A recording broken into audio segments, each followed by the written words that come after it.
How old are you? I'm 20. And how old do people think you are? 16.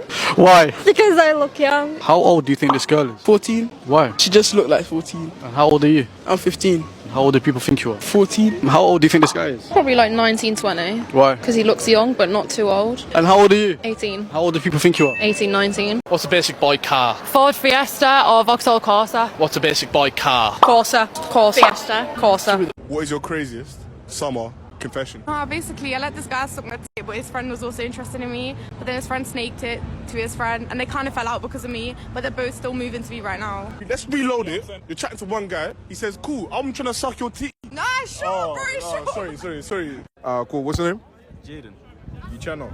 Okay, cool. So, what's one ethnicity would you not go for? Indian. Legitimately Indian. Damn. Why is that? Because they stink. That's not my type. What you say? They fucking stink, bruv. Alright, shout out to all the Indians. You fucking stink. Love. I'm just gonna say it straight. It's all love, though. It's all love. I can't lie, I do agree with him, but I have some respect in it. How's man They hopping do in the stink bus? though. They do. I'm Wow. not gonna lie, some of them, usually they're like flat, short, skinny. I don't body shame though. But yeah, just know it for me. Why is this guy covering his face? Have we noticed that when women call their ex controlling or insecure, it's the equivalent of if a guy was to say that his ex was crazy? So men, watch out for that. If she says, my ex was controlling, he was insecure, red flag. Would you recommend people to go through whole phases? 100% yes, absolutely. If you don't know what car you like to drive, how are you going to go to a dealership and purchase one? Absolutely not. I know I want a Lamborghini, so I'm going to wait for the Lamborghini. I'm not going to go with the Honda Civic and then Toyota and work my way up. I'm waiting for the Lambo, and once I get the Lambo, I'm good. So you know what you want. Know what I want. But obviously, she's fooling around, so. Oh, no.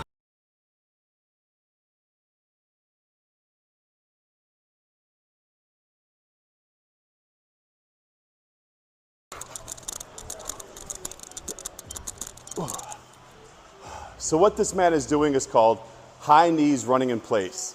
This is a great way to get your heart rate up, to burn some extra calories in between sets, or just to warm up for your workout. But what he's doing most of all is minding his own business. Something you should do, but you and your friend would rather take a video to make fun of this man, mock him, then post it on social media for attention. I can't believe that you don't know better than to treat people this way in the gym.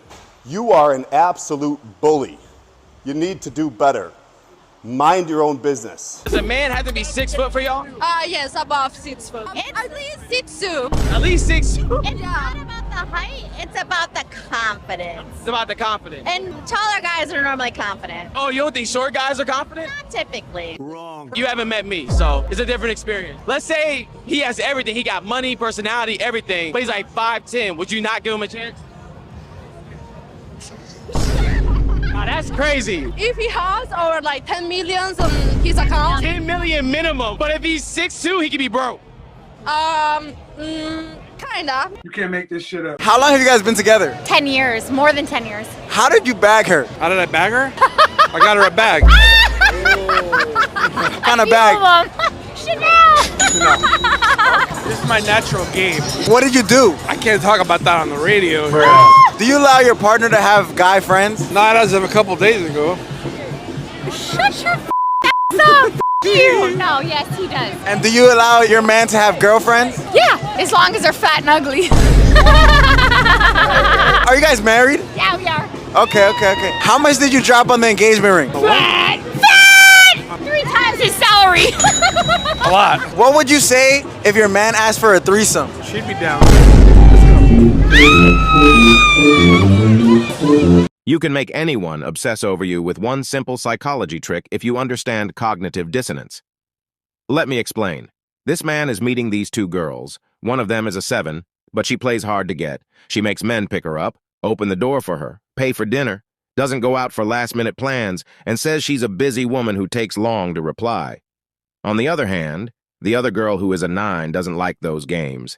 She pays for half of the bill, replies quickly, says yes to last-minute plans, and she sometimes pick him up in her car. After 2 weeks of meeting them, he ghosts one of them and wants to get serious with the other. He thinks about her all day, and you can go as far as saying he's a bit obsessed with her. Which woman would you choose? And who do you think he chose? While it isn't obvious to the majority of people, there's a psychology phenomenon called cognitive dissonance, with which it's really easy to get these answers. I'll explain.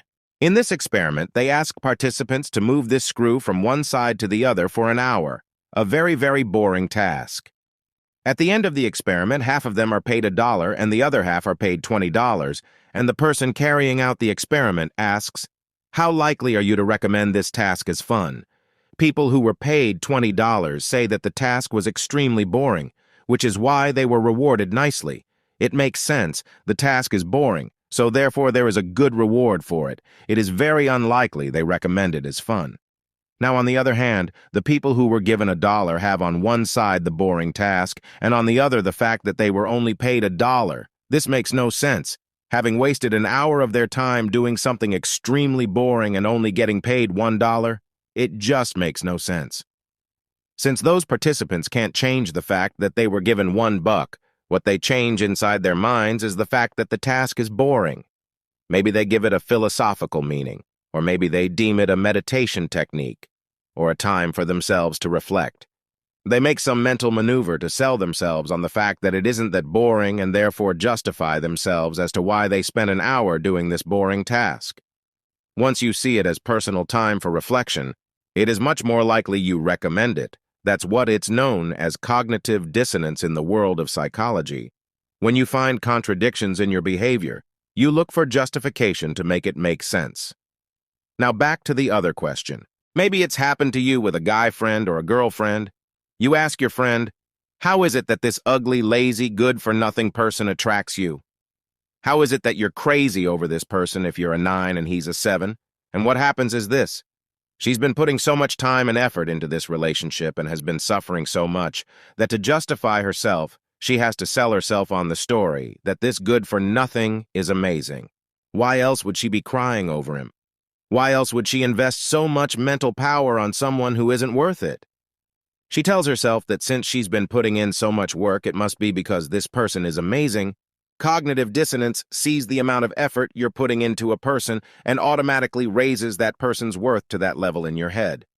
The answer to the ageless question of is playing hard to get something that works is yes, it does work.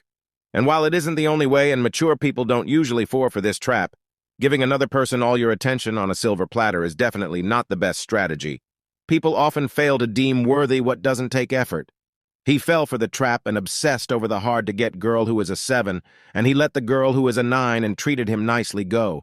The advice I give him and I give myself is to remember that not everything that's hard to get is valuable. Don't fail to recognize the actual valuable things in your life just because they came easy.